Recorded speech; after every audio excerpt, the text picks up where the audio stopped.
একমাত্র ভোটের অধিকারই পারে জবাবদিহিতা নিশ্চিত করতে।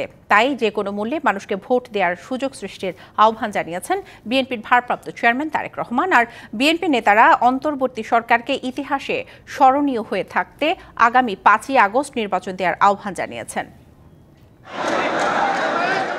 বিএনপির প্রতিষ্ঠাতা সাবেক রাষ্ট্রপতি শহীদ জিয়াউর রহমানের 89তম জন্মবার্ষিকী উপলক্ষে রবিবার সারাদিন ছিল নানা আয়োজন।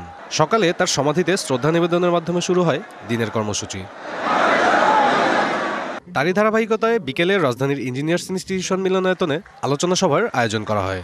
এতে লন্ডন থেকে ভার্চুয়ালি যুক্ত হন দলের ভারপ্রাপ্ত চেয়ারম্যান তারেক রহমান।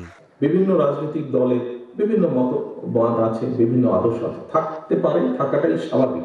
একটি ক্ষেত্রে যে কোনো মূল্যে এক জায়গায় আমাদেরকে থাকতে হবে, সেটি হচ্ছে নির্দিষ্ট সময় পরে পরে দেশের নিয়ম আইন কানুনের সংবিধান যে সময়টি বেঁধে দিবে সেই সময় পরে পরে অবশ্যই রাষ্ট্রের বা সরকারের প্রতিটি পর্যায়ে যেখানে নির্ধারিত হবে সেখানে ভোট হতে হবে। কিছু কিছু রাজনৈতিক শক্তি বিএনপির বিরুদ্ধে অপপ্রচার চালাচ্ছে, সে বিষয়েও সবাইকে সতর্ক থাকার পরামর্শ দেন তিনি।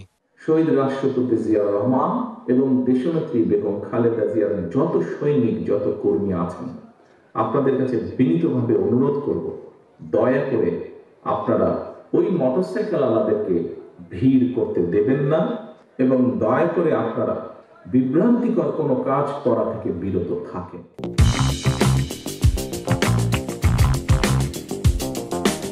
এ সময় দলের মহাসচিব সংস্কারে বেশি মনোযোগ না দিয়ে সুশাসনের দিকে মনোযোগী হতে অন্তর্বর্তী সরকারকে আহ্বান জানান। একটা নির্বাচিত সরকার ছাড়া কখনোই আপনার সেই শক্তি পাওয়া যায় না, সেই ম্যান্ডেট পাওয়া যায় না, সেই লেজিটিমেসি পাওয়া যায় না, বৈধতা পাওয়া যায় না, যারা বিশেষ বিশেষ বড় রকমের সিদ্ধান্ত নিতে পারে। এমনকি এই সংস্কারগুলোকে যদি আপনার কনস্টিটিউশন নিতে হয়, কনস্টিটিউশন সংস্কার, সেটার জন্য তো আমরা একটা পার্লামেন্ট লাগবে। স্থায়ী কমিটির অন্যান্য সদস্যরাও দ্রুত সময়ের মধ্যে জাতীয় নির্বাচন দেওয়ার আহ্বান জানান। এমনকি গণঅভ্যুত্থানের বর্ষপূর্তিতে ভোট দিয়ে ইতিহাস সৃষ্টির কথাও বলেন। নির্বাচন কমিশন গঠিত হয়েছে, ভোটার তালিকা প্রণয়নের কাজ চলমান এবং প্রাতিষ্ঠানিক এবং আইনি সংস্কারের জন্য সমস্ত প্রস্তাব প্রদান করা হয়েছে।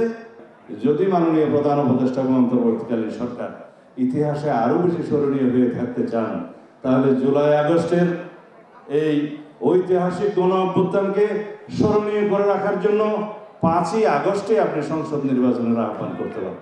বিএনপির প্রতিটি নেতাকর্মীকে জনগণের পাশে থাকার নির্দেশ দেওয়া হয় আলোচনা সভা থেকে। এই প্রোক্লামেশন, এই মিশন, ওই মিশন, এগুলো জনগণের কাজে লাগবে না। সাব্বির রোজ, ডিবিসি নিউজ, ঢাকা।